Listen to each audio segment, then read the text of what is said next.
45 years, 0 name changes, new offices, more staff, improved technology to better serve you. Education, services, investments. Think real estate, think Marshall Reddick. Brokerage, property management, private lending, creating financial independence through real estate since 1979. Thank you everybody for joining us tonight. I know that a lot of you here are excited for our topic. We're going to be talking about the new Federal Reserve Chair and what does that mean for us, for you, for everyone as real estate investors, as the real estate market in general, as homeowners. I am Cameron. I'm hosting tonight, and the keynote speaker is Reed. I'll introduce him in a second, but just excited to have you on. And Lucky, I'm going to go ahead and start with the clicker here. And so for those of you, who don't know me, I'm a local agent here in Orange County. So I'm based here in Southern California. I'm licensed. I graduated with my bachelor's here from Vanguard. It's like Costa Mesa area. I'm married. I know we were talking about it earlier. I have a little 8-month-old baby girl who's my absolute whole world, and we have our primary residence here. Reed was actually the lender on my primary. And he's done loans for everyone in my family, investment, primary residence loans. He's incredible, wealth of knowledge. I've done transactions all over the country. I invest in the Marshall Reddick Mortgage Fund, so I don't just talk about investing. I do it myself, and you got my numbers there in regards to my current year-to-date sales and the number of transactions I've done in the last 12 months. So for some of you, maybe you've been to a lot of our webinars, and for others, maybe this is your very first time. To give you an idea of what Marshall Reddick is, essentially is we are a full-service real estate brokerage, a one-stop shop that's broken up into 4 divisions. First is real estate. So whether you're looking to buy and sell your investment property or primary residence, we kind of start here. We do, I think we did about 500 transactions last year total as a company. And of those investment transactions, 95% of those we ended up managing. And that brings us to the second division where we are a full service property manager. So we kind of handle everything for you as the landlord, basically rent collections, leasing, maintenance, down to the accounting, bookkeeping, and all you got to do is sit back and collect a check. And then the other side of what we do is private lending that's kind of split up into 2 divisions. So maybe you can't qualify for conventional financing, or maybe you're doing a fix and flip and you just need private money, or you need money fast. Well, that's where Marshall Reddick private lending comes into play. So we offer first position liens. They're going to be a little different than a conventional loan, but it's a little less red tape, a little higher on the rate side as well.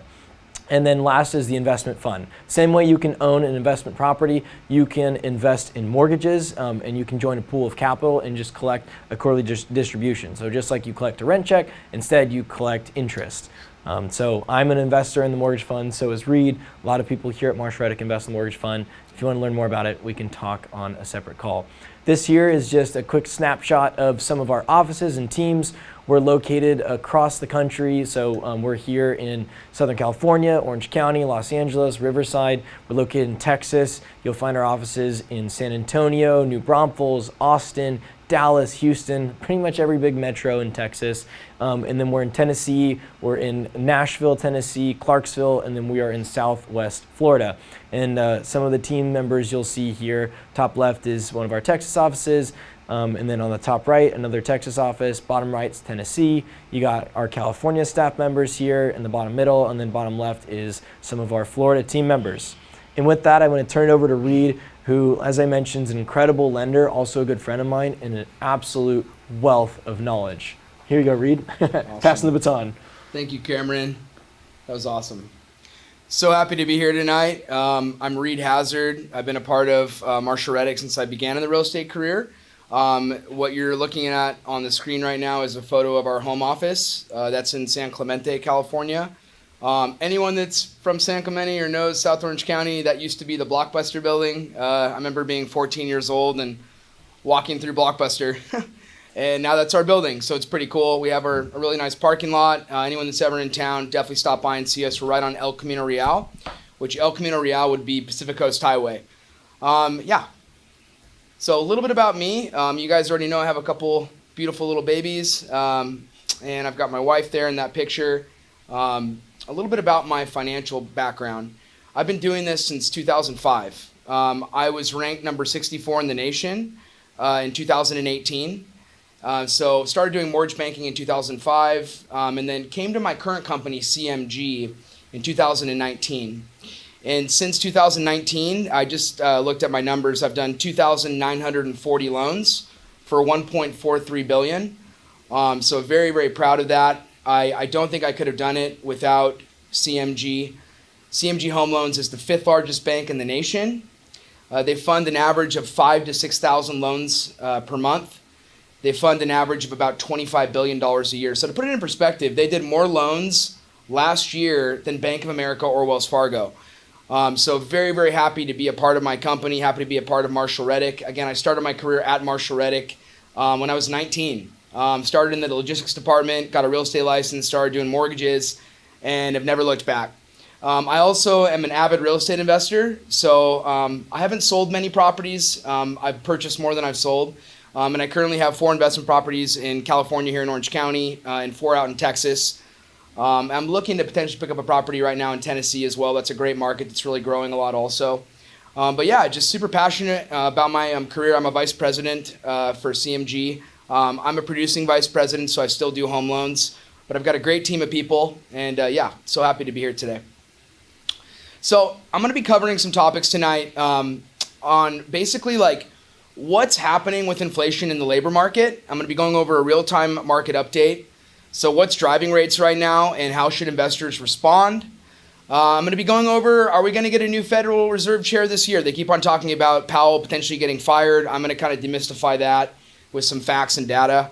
And then I'm going to go over a little bit about the current and the future Fed policy and basically like how future Fed policy could affect home affordability, real estate prices and inventory, lending guidelines, and really how to potentially like get yourself in the right position to take advantage of the opportunities. Like where do I think there's going to be opportunity in the purchase side of the market? We all know if rates come down, you could refinance if you have a high rate or if you have a rate that's higher than the market. But I think there's going to be more and more opportunities in the purchase side as well. So I'm going to be covering that. So I'm going to dive in first to where are rates at? Okay, everybody wants to know what's the current rates today. So first of all, what is a par interest rate? A par interest rate is the market rate before you would pay any loan discount points. 1 discount point is equal to 1% of the loan amount. So most banks will just charge processing and underwriting fees. And then if you want a rate below the market rate, you have to pay a discount fee to get that in the form of what are called points. So where is the par or rate with no points today, the market rate? Believe it or not, you're about a 6.375. So you've seen it dip down to close to 6.25, came up today a little bit. And again, you're now below 6.5% on average for a primary residence with really, really good credit. I have the Freddie Mac website pulled up, which is a great place to get data. It's got the 30-year fixed mortgage rate from back in like the early 70s until now. You can see that the average over time has actually been 7.5% for a 30-year fixed rate. The economy was much smaller back then. I think under the current circumstances, the economy had a really, really tough time handling 7.5% mortgage rates. And since the Fed began the fastest rate hikes in history in 2022, mortgage rates have gone from 2.875. They peaked out towards the end of 2023 at 8%. Remember that day very, very clearly. It was, I think, October of 2023. And they've come back down to last year. I would say the average rates were, they hit 6.25 to 7.25 as kind of the range. This year, they've done the exact same thing. They've trended on the primary residence side from about 7.25 on the high side to now as low as 6.25 on the low side. For example, if you're buying a primary home today, putting 40% down with perfect credit, you might even get a better rate than that. So again, I have it highlighted here on the screen. And if you guys ever want to get that data, it's on the Freddie Mac website. Okay, now what is driving rates right now and what does the Fed care about? So it's the same song and dance you guys have had for the past 5 years. It's about jobs and inflation, okay? So the Fed has been worried this entire last couple years since they started hiking interest rates on will jobs and inflation run too hot where they're going to have to begin raising rates again. To go back in time, they started hiking interest rates in the beginning of 2022. They went from 0 all the way to 5.25% by 2023. I think July of 2023 is when they stopped hiking rates. So from that point, they've been the most concerned about, will the jobs market continue to be too strong where it's going to feed inflation? And will inflation start going in the other direction? They want to see inflation at 2%. Is it going to go back up above 3 again? Is it going to go to 4% again? So that's what they're the most focused on, jobs and inflation. More recently, in the past 12 months, they're more concerned also about stagflation. And stagflation, you guys, stag-inflation. Stag is the slowdown in the economy, particularly in the labor market, which we've been seeing. Stag always comes first, then you get inflation. Stagflation is what they're the most worried about. It's an environment where you have slowing growth and you have rising inflation. So, they've been asking these questions like uncertainty over tariffs, Trump policy. Is that going to cause inflation to rise again? And if the jobs market is so strong, is that just going to basically fan inflation because people have the money to spend? So will they pay those higher prices and keep this spiral of companies raising prices on services and goods basically intact forever? Will we ever get back down to 2%? So stagflation is a very, very important thing that they're looking at. The other thing is they're looking at a soft landing. What they want to see happen is inflation go to 2% while they keep the federal fund rate high, they keep borrowing rates high in a restrictive zone where the rates are high enough to cool down the economy, but it doesn't put the labor market into a recession. And then we get to our 2% target as they bring interest rates down, and then we sail into the sunset at about 2% growth. They like 2% inflation because they feel that with a stable jobs market, that things can grow at 2%, services and goods can grow at 2% a year, and the market will not overheat and will also not deflate and move into a recession. That's why they like that 2%. So those are kind of their 3 mandates that they're looking at. Most importantly, the 2 biggest mandates are jobs and inflation. So let's talk about the jobs market, because we've had some major surprises. If this was 3 months ago, I would have been giving a different presentation right now. So let's talk first about what the Fed wants to see. They don't want to see the unemployment rate for the skilled labor workforce go above 4.5%. There's a few different types of unemployment that the Bureau of Labor Statistics tracks. I'm looking at the skilled labor workforce, which is the more important number that the markets look at. You also have the U6 underemployment rate, which now is actually over 8%. But we're going to look more at the skilled labor workforce. They don't want to see unemployment go up above 4.5%. So as they've kept interest rates restrictive, they've been keeping a close eye on this. To put it in perspective, prior to COVID, the unemployment rate was at 3.7%, and we had a 2% inflation rate. So let's talk about unemployment a little bit. So in April of this year, unemployment was at 4.2%. Believe it or not, in May, even when we had Liberation Day, it ticked down to 4.1%. Not a whole lot of movement in the job market. It stayed at 4.1% in June. It started to go up again to 4.2% in July. And then currently today, it's gone up to 4.3. So unemployment's actually been pretty tame considering the jobs data that I'm going to go over right now. Again, we're still under 4.5. We're going to talk about the JOLTS report. That's the Job Opening and Labor Turnover Survey. That shows how many skilled labor jobs are there available. Now, when the Fed started hiking interest rates in the beginning of 2022, coming out of COVID, there was over 11 million jobs available, about 11.5 million jobs available. But there was less people to work those jobs. So that caused a lot of wage inflation. Part of keeping rates high was to get companies to stop hiring so much, to get the amount of available jobs more in line with the amount of people that can work those jobs. Again, going back to before COVID, we had about 7.5 million unfilled skilled labor jobs in the JOLTS report. Again, that's the Job Opening and Labor Turnover Survey. There were 7.5 million, coming out of COVID, about 11.5 million. So what has fallen back into balance very nicely is the JOLTS report. We're currently at 7.181 million jobs available. So we're about where we were at prior to COVID. Now, the big shocker in the recent employment reports, okay? We had thought in May of this year that we were adding 144,000 jobs. To put this into perspective, coming out of COVID, we were adding over 200,000 jobs a month. Okay, that's a red hot market. Prior to COVID, we were adding about 80,000 jobs a month, and that was just a good market. So we were adding a ton of jobs per month at 200,000. Now over time, the federal fund rate being high, we've had, companies are a little bit smarter with their money. They're smarter with their hires. But adding 144,000 jobs is still a very, very strong labor market. So that's what we thought that the May jobs growth was. Well, in August, the beginning of August, on Big Jobs Friday, every Friday, the first Friday of every month, by the way, is when we get Big Jobs Friday. We get the prior month's jobs data, okay? And one of the data sets that we got was massive revisions to the prior 3 months. May was revised down to only 19,000 jobs. Now that would make sense because we had Liberation Day when Trump put pretty crazy tariffs out there. If everybody remembers, these were tariffs that were clearly negotiating tactics. That's how he was using those as a tool to negotiate. But when he came out with those, they were extremely high. Like no world economy could handle those tariffs. I mean, 250% on China, that's just not realistic. Clearly that was a negotiating tool. But that caused a lot of uncertainty in the labor market.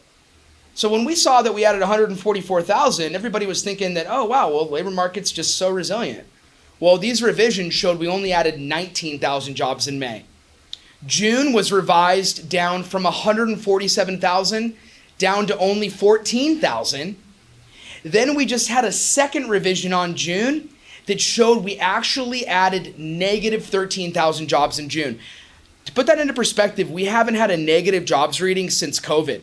Okay, so that was a little bit frightening to go from 144,000 to 19,000 and then to go from 147,000 basically now to negative 13,000.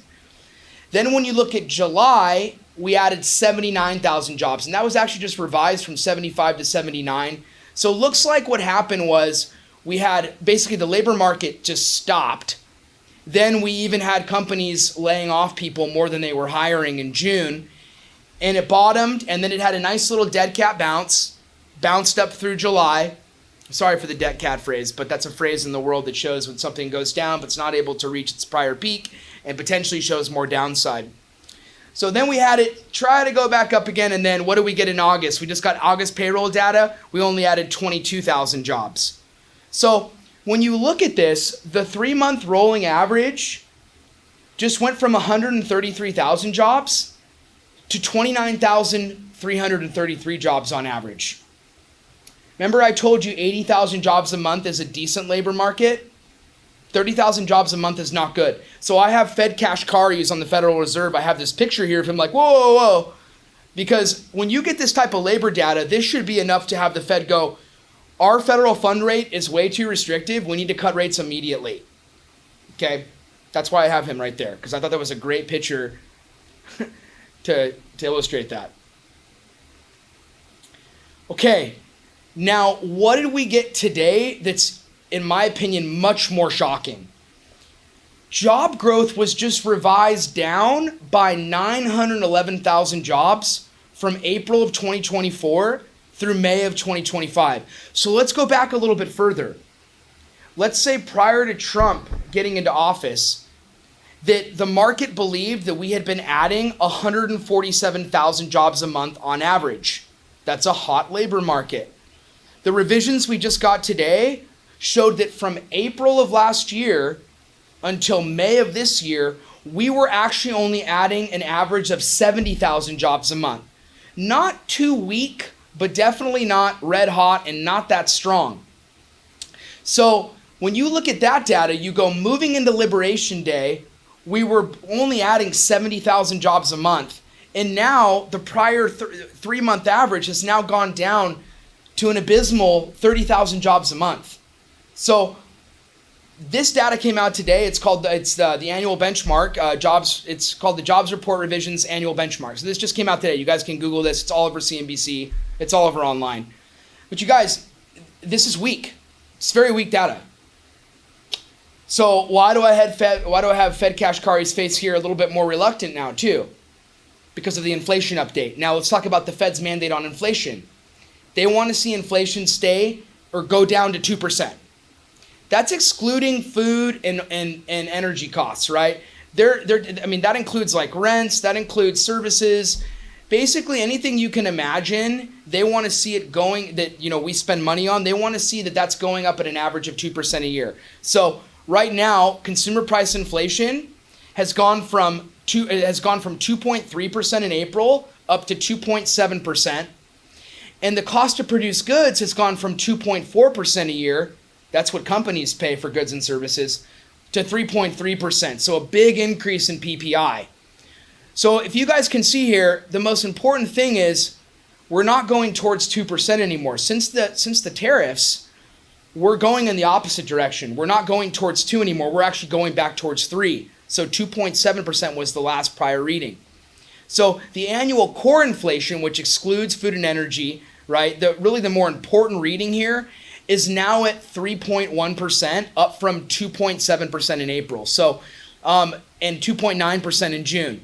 So as you guys can see, what the consumer is paying for has been going in the other direction, and that's simply because of tariffs. Okay, now the Fed still has 2 rate cuts on their dot plot for 2025. After the labor data that we just got today, I think 3 rate cuts. If you look at the Polymarket betting odds, they're probably at 3 rate cuts now for the year. So now tomorrow we're going to have producer prices, which is going to show how much of the cost to produce goods go up for the month. We're going to get August data. And then we're going to have consumer price inflation on Thursday. I expect those readings to come in at or above expectation. If they came in below expectation, what that's really going to do is it's going to give the Fed the green light to do more rate cuts. Now, my next slide here is why I believe that you're probably not going to see consumer price inflation go in the right direction. Most economists are betting that it's going to go from 2.7 to 2.9. If it came in above 3, that would be really bad. But what you're looking at right now is the cost to produce goods. So this is a line chart all the way back through 2021 to present. As you guys can see, in July, the cost to produce goods shot up to 0.9% month over month. This is what the market has been waiting on. This is what economists have been waiting on. This is what Jerome Powell, our Fed chief, has been waiting on to see when he says, hey, I believe we're going to get inflation from the tariffs. To put it into perspective, companies were buying a lot more product in January and February of this year in anticipation of the tariffs. They were also buying in March and even in April, because in April, the tariffs didn't go into place right away. You had like some tariffs going. I believe it was like a 10% average that was going in. So a lot of product was bought in the beginning of the year. And as a result, we haven't had very much inflation pushed onto the consumer yet. But this slide right here is proof that the cost to produce goods is now going up for companies as they've worked through prior inventory and they're buying new inventory at a higher price. And so the question is, if the cost to produce goods was 0.9% in July, but consumer prices only went up 0.3% in July, how long are companies going to eat that increase in prices before it's dumped onto the consumer? So for this reason, I believe you're probably going to have, it's very possible that you're going to have higher consumer price inflation this Thursday. And if this continues on the higher producer price side, which you'll probably get on tomorrow's data, both of those are not going to be a positive for mortgage rates. Now, before I go on to the next slide, though, I want to point out that tariff inflation is generally transitory. We get these price increases for companies. Over time, they push that onto the consumer. Otherwise, it's going to hurt corporate margins. Then it will hurt their earnings. Then their stock prices will go down. So somebody's got to pay it, and it's generally going to be the consumer. But once those price increases get worked into the economy, then at that point, inflation should start being able to go back down again. Okay? So they're transitory. I would argue that after today's labor data, like the 3 months that we got where it got revised down to 30,000 jobs a month, that was a big deal. But if we had still been adding 140,000 jobs a month prior to that, you could say, well, the uncertainty over tariffs has basically caused companies to slow down on hiring. And once we're past all the tariff noise, they're going to start hiring again dramatically, right? With this labor data getting revised down to the prior 12 months from April of 2024 to May of 2025, down to 70,000 jobs a month, where we already were in a weakening labor market, now to be at 30,000 jobs, I would argue that the Fed is going to look at the transitory inflation risk and go, the risk is more to the jobs side than to inflation, and they're going to be cutting. And I would even argue that they may cut 50 basis points this month when they report on September 17th. Kind of similar to what they did last year. But this time it will be a lot more warranted because we have a lot more accurate data. Maybe they won't. Maybe they only cut a quarter. I'm sure that they'll cut a quarter. And it's also, what's their dot plot going to look like for the rest of the year? Are they going to just keep that one more cut for the end of the year? Are they going to add one more cut on top of that and have 3? Are they going to add 4? Right now, the markets are betting about 3 25 basis point cuts. And again, I would say that this jobs data today is enough to tilt the Fed to even potentially doing a 50 bip cut this month. So let's shift gears a little bit to Trump and why he wants interest rates to come down so badly. Okay, and I'm going to read a little bit off my slide right here. Lower interest rates will raise borrowing power and help the real estate market. There's a lot of pent-up demand for real estate right now, but mortgage rates are just really high. Historically, no, they're not that high, okay? But when we come out of an environment where they were 2.875 to being at 7.5, and prices have been as high as they are, that's a shock to the system. They are high. And I'm going to give you guys an example. We have certain properties that are new construction that we're able to finance with mortgage rates as low as 3.75% right now in this market. But most of the United States doesn't know that. Most of the United States doesn't have a ton of new construction either, where those types of incentives going on. All they know is every time I go on CNBC, or I go on Bloomberg, or I go on any of these, business shows, and I look and I see people talking about mortgage rates, they say the average mortgage rate is 6.75 or 7% or 6.5. And they go, rates are still really high. When interest rates, if they go down into the 5s, how it impacts growth is the person that's watching the news and goes, oh, they're at 5.75 now.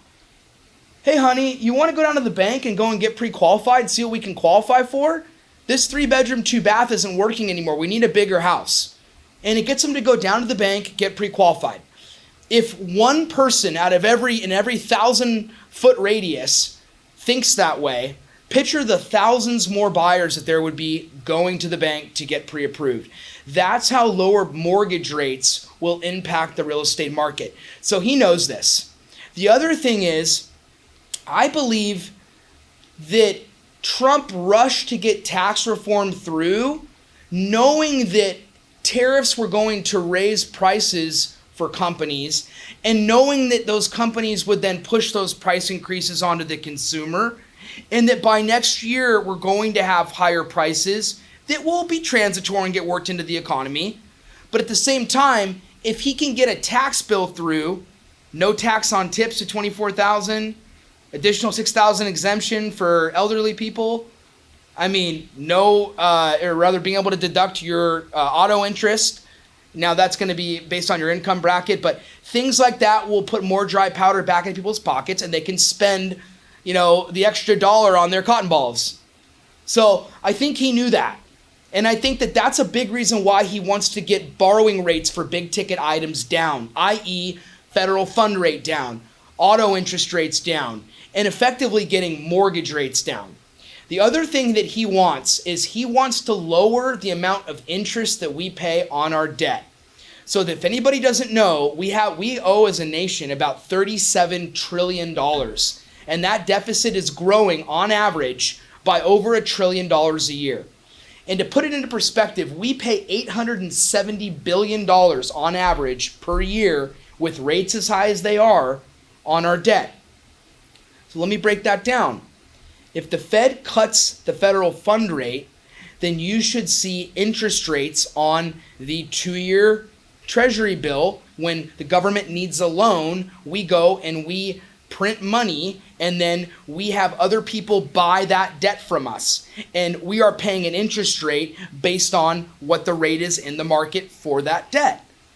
If he can get the federal fund rate down, it's going to bring down interest rates on Treasury bills from the shortest end of the curve And over time, there's other things I'm going to talk about tonight, like quantitative tightening, that if that gets removed, you're going to notice the 30-year mortgage rates, the longer end of the curve, the 10-year, will start to come down as well. But more importantly, you guys, he wants to just get yields down because it's going to save us a ton of money on the interest that we pay on our debt. Again, $870 billion a year in interest right now. For every 1% lower in interest rate that we pay on our debt is equal to about $80 billion a year of interest. That's why else he wants to get rates down. The other reason is tariffs, okay? I already kind of went into that with the tax reform bill and how that can allow consumers to pay a little bit higher prices and absorb the impacts of tariffs. Why he loves tariffs is we were adding about $5 to $10 billion a month in Treasury tax receipts from tariffs to the Treasury every month prior to April. Since he's put tariffs in place, additional tariffs, we have tariffs exploded to $30 billion just in July alone. They went to $31 billion in August, okay? That's a lot of money to be collecting. If we're getting that much more that we're collecting that's going into the Treasury, that's that much less we have to print to run our economy. That's anti-inflationary. So these are reasons why he wants to get interest rates down. But again, can he fire Jerome Powell? Will he fire Jerome Powell? No. I believe absolutely not. And I have proof of it really on my next slide. But the simple answer is no. Let me put it into perspective. The Fed has so much influence. The Fed could technically move interest rates every month if they wanted to, but historically, they only will move rates at a live meeting. They generally have a live meeting every quarter, okay? That's when they go online, it's nationally televised, and Jerome Powell, or whoever the Fed chief is at the time, will go up and they'll give their statement. And everybody from every hedge fund and central bank in the world is listening to every word possible. There are people that have positions just to listen to Fed speak. Their job is to look at every word. Did this word change? Did that word change? And he has so much power that if he changes one word in one sentence, not one sentence, one word in one sentence, it can cause all financial markets worldwide, CEOs, central banks, foreign governments to move their money around. It can move financial markets. Now, that is too much influence for any one government to have. That's why you have the Federal Reserve, and that's why it's remained independent. And the reason why he will not fire Jerome Powell is because the market does not want that. I'm going to give you guys an example of what happens when the markets are not happy with Fed policy decisions. Okay, what you're looking at is a screenshot of the Fannie Mae 5.5% mortgage coupon. That's the most closely traded mortgage-backed security in relation to the conventional loans that I do all day long. When you go and you get your credit ran and you provide income documents and asset documents to show that you have the ability to repay on that loan, your loan you do, your $400,000 loan, your $600,000 loan, your $200,000 loan, those loans are packaged together, okay, with tons of other loans into mortgage-backed securities. It's debt that's backed by an asset. The asset is real estate. And if you were to buy this debt as a large institutional hedge fund, for example, it would be paying you, this particular security, a 5.5% return. So when you're a hedge fund and you have $100 billion and you're trying to get a rate of return on that $100 billion, think of it like a big circle. You might take 60% of that and put it in the S&P 500. That's an index that has the 500 largest companies in the United States. And if those companies don't meet earnings and they continue to not meet earnings, they get booted out and the newest best company gets added in. It's constantly just made sure that it is going to produce a good return. And on average, the SP has returned about a 10% return over the past 50 years. Okay, so you might buy a ton of the SP 500. You might buy 20% of U.S. Treasury debt because the United States never defaults on their debt. Remember T-bills? When the United States needs a loan, we issue our debt. Well, hedge funds might buy up some of that debt. So now you got 60% in the stock market, 20% in T-bills, and then you might buy 20% in agency mortgage-backed securities because these loans have been underwritten by banks based on Fannie Mae and Freddie Mac guidelines showing that they have the ability to repay. Okay, so now that might spit out an average rate of return between stocks and bonds and treasuries, because treasuries are not bonds, they're notes, and it might, give you a 10% return on average. Okay, so what you're looking at is the Fannie Mae mortgage-backed security that's the most commonly traded. This is the benchmark. Every 1 day of trading, Monday through Friday, is one of those little lines right there on this line chart. On a day that it was green and it went up, this is investors, hedge funds, foreign central banks buying this debt more than selling it, causes the debt to appreciate in value, right? So it causes the bonds to appreciate, which drives down the yield and makes rates better. It's like supply and demand. The more buyers, the yield doesn't have to be as high, right? The rate goes down. So again, as this goes up, rates are going down. On days when you see red, that's investors selling more than buying, okay? And that causes the bond to depreciate, which drives up the yield, okay? Makes rates worse. If there's less buyers, I need a higher rate of return on my money from the yield side. Okay, so again, green means up, better rates. Red means down. Green means better rates. Red means worse rates. Now let's look at these two highlights. That first highlight is right when Trump announced Liberation Day, when he announced those tariffs.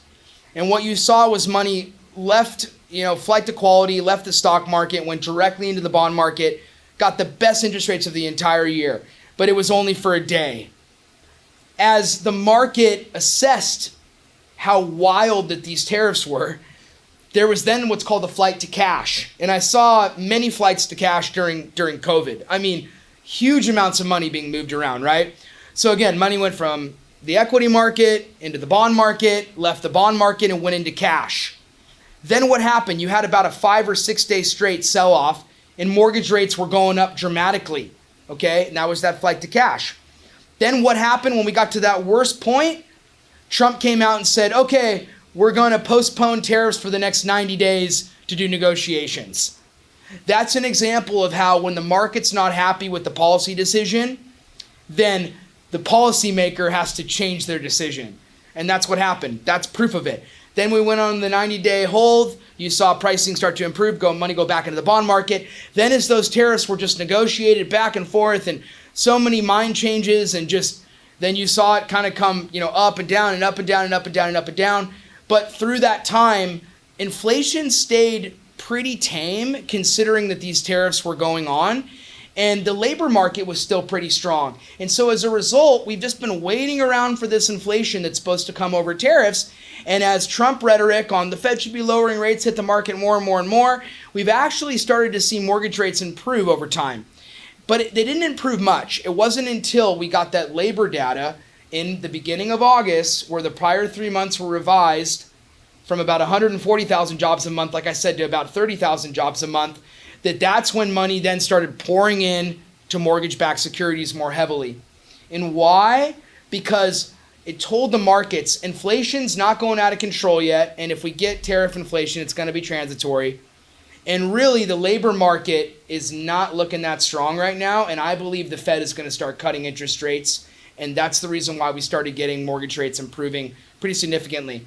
Right now, if you look at that chart, there's two very important lines. There's the dark blue line, that's the 50-day moving average, and there's the purple line, that's the 200-day moving average. We are trading way above the 200-day moving average with a slight upward pivot, and you now can see that the 50-day is slanted upward. It's going to take a lot to make that go in the other direction.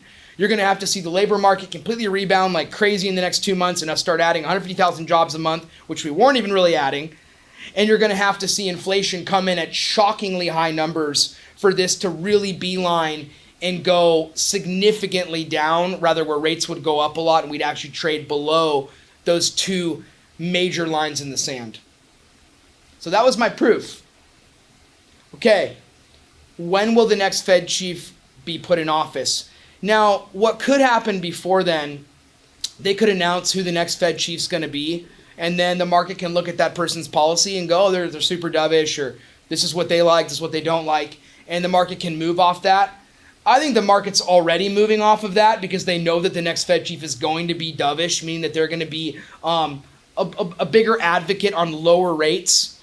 And so I think that that's why else the market is moving in the right direction right now on top of the jobs data that we're seeing. But again, what could happen is Jerome Powell could step down ahead of time. And if that happened, that'd be interesting. I don't think he would do that. I think he's fought way too hard to get the economy where it needs to be. And I think he's done a pretty good job on a lot of levels. He's made some mistakes, but I think he's done a good job. Look, for someone that's not even an economist, listen, Jerome Powell's background, he was a venture capitalist and he was an attorney. He was put in by Trump originally to fight the wage inflation we received in 2017 with tax reform. If you guys remember, we had the biggest tax reform bill in history under Trump's first term. And in 2018, we had so much wage inflation that we had to raise interest rates four times that year to slow down inflation. Rates went from 3.75 to 5.25 that year. So he's a market pro. He was put in place to be a market pro. So I just don't see him walking away right now. I feel like if anything, he's going to be more dovish now because of the labor data. And it's going to tilt towards what Trump wants because of that. And it'll be justified by the bond market now because the labor data is not good. It's weak. So again, though, this is when he's going to be out. May 23rd or abouts around that date is when he's probably going to be there. What could happen, though, before then, too, is Trump could keep on messing with the governors, right? He could keep on messing with whoever's on the board. And that's manipulation. I don't think that the market's going to like that much. But again, I also think that the market at this point doesn't like the labor data. And that's not going to matter nearly as much as if he was to replace the Fed chair. Okay, let's talk about the next Fed chief and what they're going to care about. The next Fed chief is going to be more dovish on interest rates, bottom line. But it's not going to work perfectly, okay? It's not like they just put in the new Fed chief and now they drop interest rates by 200 basis points and overnight we have just 3.75 interest rates again. It's not going to work like that. That would fan inflation. They're still going to look at the jobs market. They're going to look at inflation data. Trump fired the head of the Bureau of Labor Statistics because the data is just so inaccurate. An example is today, a revision of 911,000 jobs. I mean, most economists were expecting a max of 500,000, and it was 900. So I think moving forward, they're going to try to get that data more accurate on a monthly basis. Okay, right now it's mainly household survey data. Like there's way more better ways to get more accurate data. So I think moving forward, they're still going to heavily weigh on the data, on what's happening with inflation month to month and what's happening with the labor market. But they're going to be more dovish. There's no doubt about it. The next thing is, I believe that they're going to focus on artificial intelligence and how that is impacting productivity. I heard Tom Lee, who is a phenomenal market pro. I mean, this guy's called the market for years and years and years. He came out with this and he said, picture if you had a whole army of robots raising crops for 24 hours a day. Picture what that would do to production. That would create surplus inventory, which could help inflation to come. It would be anti-inflationary, right? It's not saying inflation would go down to like zero and everybody would get corn for free, but it would help inflation, right? So artificial intelligence, okay, is going to have a huge impact on our future. It's already having a huge impact on us. I think it also could be a little bit of why our jobs numbers have been a little bit weak. But I think over time too, as we create more productivity, you actually could create more jobs, okay? So there's a whole argument around that. So I'm not afraid of AI as long as we can keep on controlling it. But again, the next Fed chief is going to be more forward-looking on AI and how that's impacting productivity. They're also going to be more focused on the balance sheet. If anybody remembers, during COVID, we printed billions and billions and billions and billions, trillions of dollars, okay, to bail out the economy. Prior to COVID, we had about $4.5 billion that the government held of T-bills, treasuries, mortgage-backed securities, okay? they increased those holdings to I believe there's an awesome chart that I should have put on here, about $9 trillion, okay, to bail out the economy. They then, to slow down growth, they hiked interest rates from 0 to 5.25%. Fastest rate hikes in history. They did, like I said, from beginning of 22 till about July of 23. But in doing that, to even put more pressure on the economy without having to raise rates to 10%, they did what's called quantitative tightening. They actually began selling a large amount of those securities holdings that they had into the market. Picture it, if they're issuing more treasuries to run our government and run our economy, right? And they're selling a portion of this debt that they have, they're flooding the market with that debt. Way more supply than demand. That artificially keeps yields higher. Now, generally, the 10-year Treasury yield, the 10-year US T-bill, if you were to give the government a loan for 10 years by buying their 10-year debt, the rate of the 10-year and the 30-year fixed mortgage rate has usually been about a 1.7% gap. Because of quantitative tightening, that spread was as high as 3%. Right now, that spread at the 10 years at 4.08 today, and if the 30-year fixed mortgage rate, give or take, is at 6.375, now it's somewhere around a little bit over 2, right? So that's already coming back in a bit. But if they stop doing quantitative tightening, they just stop doing it. They've already been reducing it. I believe they've reduced it down to only selling off $5 billion a month. If they stop entirely, then I think that right there is going to help that spread fall more back into balance overnight without doing anything with mortgage rates. They're going to be a lot more focused, I believe, on quantitative tightening, and are they even going to start doing what's called shadow quantitative easing? I'm going to cover that in another slide, but I want to also talk about what they're going to do to get more of our debt purchased in the market by not just institutions and foreign central banks. Because remember, the more people buying our debt, that causes the yield to come down. As the yield comes down, we pay less interest on our debt, right? And that helps our economy. It's anti-inflationary.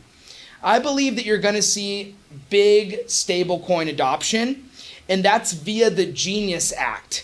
Okay, so anybody that's curious about that, Google the Genius Act, look into it. I believe that the next Fed chief is going to be a little bit more hip to the Genius Act and basically about how they can use stablecoin adoption to basically get more buyers of our debt to bring down yields. Now, we're going to cover a little bit about quantitative easing. Okay, I talked about how the Fed printed all that money, okay, to bail out the economy before.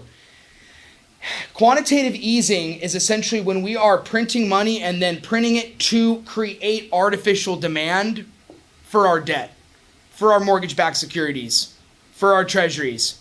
And as we're doing quantitative easing, what happens to create even more buyers is people follow the Fed. Other central banks go, oh, we're going to be buying it too. Because it's like a controlled market. It's pretty much a guarantee that you can make money, okay? And so then, you know, to take it even a step further, hedge funds can go and borrow money out of other central banks that have a lower rate than us, and then they can then take that money and then go buy our debt and then pick up the spread. But that's a way deeper conversation. The point is that I believe that we're not going to need quantitative easing yet. Quantitative easing is generally used when you are in a disinflationary environment. We're not in disinflation yet. We're in stagflation. Growth is cooling, inflation's rising. So we're not in the right type of market. Unfortunately, guys, for anyone that wants quantitative easing to come back, we're not in the right type of market for it. You generally in history have seen quantitative easing come in when the 10-year Treasury note is below 2%. That's about on average when you see that. The next Fed chief, depending on the economy, if we can get inflation towards 2%, they might completely stop QT and start maybe doing a form of QE again. But I believe it'll be shadow QE, where they'll take the interest that they're receiving off of whatever securities they have left over, and they'll take that interest and they'll repurchase T-bills with it in mortgage-backed securities. They're already still buying mortgage-backed securities. They're not selling that as much as they were selling T-bills. But again, I think you could see some form of quantitative, shadow quantitative easing coming back into play, definitely in the next year or two, as we stop QT. Hopefully. This is just like my thoughts on this. Okay, now I want to go into a couple of the things about the Trump tax bill that I think prove that he wanted to create more dry powder to be able to handle higher tariffs. And this is another reason why he wants borrowing rates down, is so that people can afford to pay for the tariffs, right? So a couple of major highlights. Overtime pay received.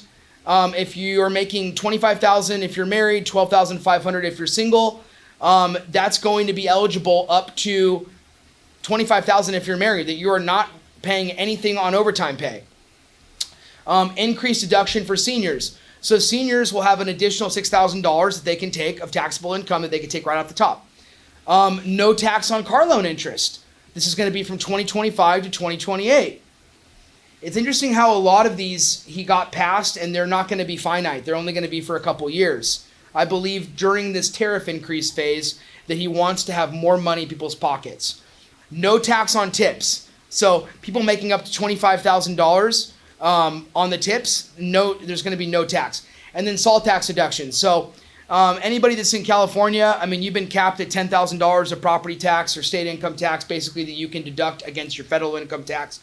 Again, I'm not a CPA. I'm not a financial advisor. None of this is financial advice. I can just tell you from what I've read and from my own personal experience owning a lot of rental property. Salt tax being capped at $10K when he did his tax bill last time, it wasn't fun. I used to love being able to take all my state income taxes I paid and deduct it against my federal income tax. I mean, that was beautiful. When that got written down to $10,000, that wasn't fun. That's been increased back to $40,000, and it phases out as you make $250,000 and higher. So again, though, for people making under $250,000, that's a big deduction in states where you pay a lot of state income taxes. Texas, Florida, zero state income tax. They'll still find a way to use that because there's other state and local taxes that they can deduct, property tax, right?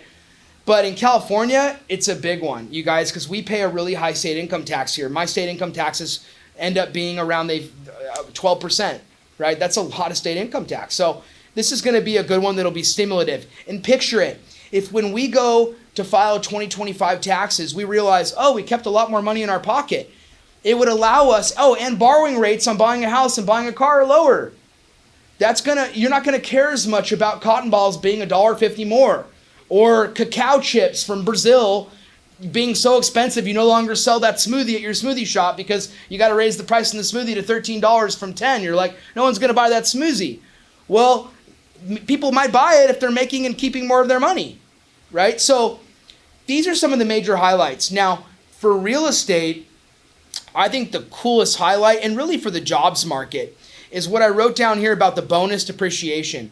So you can take 100% bonus depreciation if you're building a US-based manufacturing, production, or refining, okay? If you're building a plant, basically. So that's, I think, going to help the labor market. I'm really interested to see how that affects things next year for corporate earnings. I look back to 2017 when we had tax reform and how stimulative that it was for the economy. This is nothing like that on that grand of a scale. Where we went from the highest corporate tax rate of being, I believe, 37% down to 21%, where companies like Disney that write off a lot anyways went from paying like 24% to paying 12%. That was a lot of extra cash in 2018, right? So they gave a lot of that money back to their employees, and that caused tremendous wage inflation. Wage inflation went from 2% to capped out around 4.2% in 2018. That's why the Fed had to hike interest rates back then. So will some of this stuff cause enough growth that we actually have wages going crazy again where they have to keep rates higher? I don't think so. But I think that this one could definitely help out the labor market. As an investor buying investment property, my accountant has confirmed with me that you'll be able to do bonus depreciation on tax segregation, where you take about 15 years up front, where you can, let's say you can take the structure of the home, depreciate the structure over 27 and a half years. You can take the first 15 years against a lot of that structure and you can deduct it against your income if you meet the right qualifications. That could be a good thing for real estate. So why am I mentioning a lot of this stuff, you guys? As investors on the call, any business partners on the call, any potential clients buying a primary residence, no matter what you buy, you have to buy and hold. We always teach this. We saw it happen back when the real estate market fell apart in 2009 and 10. I don't see that happening again, you guys. We're in a way different market. But the market's been weakening. The labor market's been weakening, no doubt, dramatically. And we saw it today. We finally got, in my opinion, a really clear view that I could feel it back then. I could feel that we were in that market. There was just no proof. We now have the proof. So the market's been cooling, the labor market. And the labor market drives everything, okay? So you got to always buy and hold your real estate. If the values come down or if your rents have come down, that's why we say put 25 or 30% down or 40% down even in some cases. Don't buy property with a ton of negative cash flow up front. Keep 6 months of monthly payments in reserve in an account that's just for that property, so that when you go through any rough patches, you can hold through it.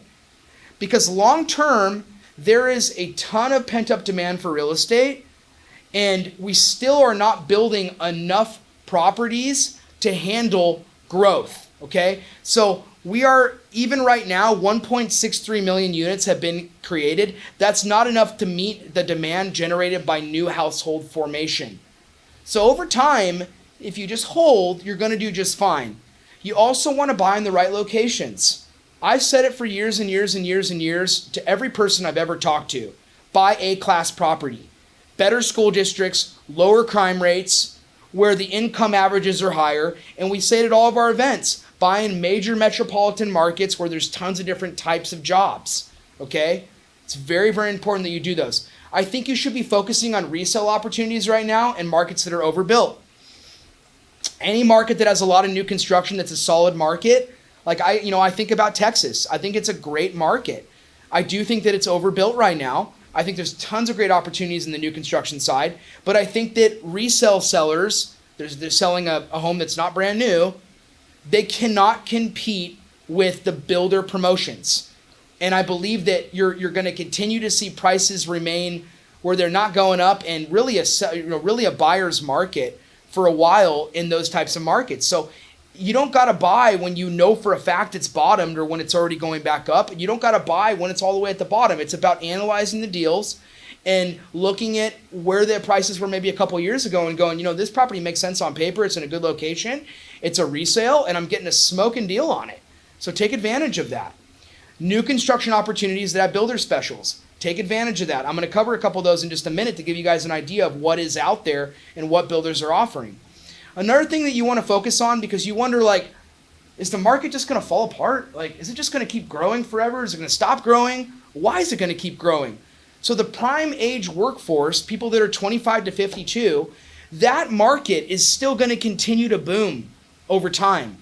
And those people, we are going to need more professionals, more doctors, more high-level managers. As artificial intelligence creates more opportunities, there's going to be new types of jobs created. There is going to be demand, make no doubt. Another thing is millennials and Gen Z, people like my age, they're going to be inheriting more money in the next 20 years than you could even imagine. Where is that money going to go? It's going to go into, I believe, 3 places. It's going to go into the stock market, and it's going to go into real estate. And I think, believe it or not, a lot of it might go into cryptocurrencies. Not the small ones. I think maybe into Bitcoin, the ones that are, maybe into like Ethereum. Some of these ones that have use cases and that the market caps now are in the trillions of dollars. So I feel comfortable talking about them. I would never buy a small cap anything personally, like a tiny small cap, like a penny stock, no offense, or a really small cryptocurrency project. Too much risk in that for me personally. It's not my personal thing that I would invest in. But the largest ones, I think that you're going to see money from Gen Z and millennials go into those 3 asset classes. I definitely believe it. And I believe that via stable coins, you might see a lot of money moving in to treasuries. Housing inventory, again, remains at a deficit. So you got to look at those numbers. And I think that that's another thing that is going to be driving the market that if you're an investor, you've got to remain focused on. And I'm going to cover a little bit about new construction. These are a couple deals that I think personally, this is an example of what's out there right now. You can get a 5.25% interest rate on a single family home in Tennessee right now. If you're doing a 10-6 ARM where it's fixed for 10 years, amortized over 30 years, you can get as low as a 4.25% interest rate. Okay, we do this with builders. Builders pay for internal rate buy downs, which we then can market that interest rate on that property. So there's deals out there that are appraising at the market that are new construction, which I like new construction because you have lower maintenance costs, okay, over the next 10 years of owning the property. I will tell you, owning resale property and owning a lot of real estate, the one thing I've noticed the last couple years, man, the cost for anything on the property has definitely gone up. If a plumber's got to go out there, it's $300 now. It used to be $120. You know, everything, the cost has gone up. So maintenance costs are very, very important. If you're buying resale, again, there's a lot of great deals there right now in certain markets that are overbuilt. But if you want to buy new construction, you can get good cash flow because of the special financing that we have available. I do not believe investment property rates, which are higher than primary rates, are going to be at 4.25% to 4.75 anytime soon. The Fed can cut rates all they want. It's probably going to be a while. So buying in today's market, I love new construction for this reason. I actually bought one of these duplexes the end of last year because the 3.75 financing is unbelievable. And this builder's in South Austin. They do a phenomenal job. It's with 210 Communities, one of Marshall Reddick's partner builders. And I mean, again, these are beautiful properties. They cash flow nicely. They're in a great location where I believe you're going to get appreciation over time. I like Austin because the incomes in Austin are a lot higher than other areas of Texas. Not in all areas, but in a lot of the areas of Texas. And Austin's just a vibrant, growing community. For the resale market, I have a property in Bee Cave, Austin. It's a higher end property. I mean, the value of that property went to $1.2 million during COVID. It's probably worth $850 today. Yes, I'm saying that right now. So there's opportunities in Austin, Texas, in my opinion, right now for resale property that are unbelievable. And if you want new construction, there's great deals. Properties that haven't gone up in purchase price at all. Maybe even prices have gotten cut on the new construction properties as well from where they wanted to sell it or from where they originally listed the properties. And they have these types of incentives on them. So we have a 3.75 rate available on these right now. This is built by Value Builders, another builder that's very close to Marshall Reddick. I've worked with them for over a decade as their preferred lender. And these are a little bit southwest of Dallas. They're now doing a 4.75 on the last 7 remaining duplexes in the phase. So if you guys are looking for a property in that area, we're doing a 4.75 interest rate on those. So you guys, I hope that you enjoyed tonight. I hope that I gave you guys some good things to go with on what's happening with the market right now currently, on the direction of where the market's going. Remember, inflation data over the next couple days. We're going to get producer price index tomorrow. We're going to get consumer price index on Thursday. Both are going to be for August. It's going to be very interesting to see, did producer prices keep going up? Did they go up more than the prior month where they're accelerating more? And are companies finally pushing those price increases more onto the consumer, or are they not? Okay? If they don't, you're going to see a bigger green light for the Fed to cut interest rates more. Okay? Because the labor market's already there. If inflation's high, again, I believe it's going to be more transitory, and the markets now believe that too. But if it's higher than expected, you're still going to get some posturing, and maybe the great rates you had today and yesterday, the best of the entire year, you're going to see them dip back closer to that 200 and 150-day moving average, right? You might see them start to level off. One thing I've learned doing this now for so long, nothing ever moves in one line forever. It never goes in one direction. It just ebbs and it flows. It might be moving in a path of a direction, but it never just goes straight up forever, unless it's like NVIDIA stock. I'm just kidding. Okay, so that's my weekly market update. This goes out every Saturday. If you guys want to be added on this, just email reedhazardteam@cmgfi.com. And then a few more things about my company, CMG Home Loans. Best company in the nation. The owner of CMG started at 19 also.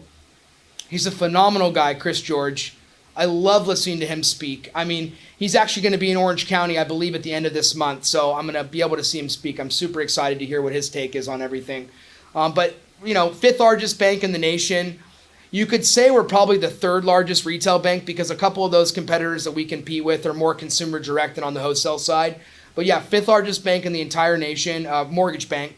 And one thing that we do also is that we do provide rate rebound.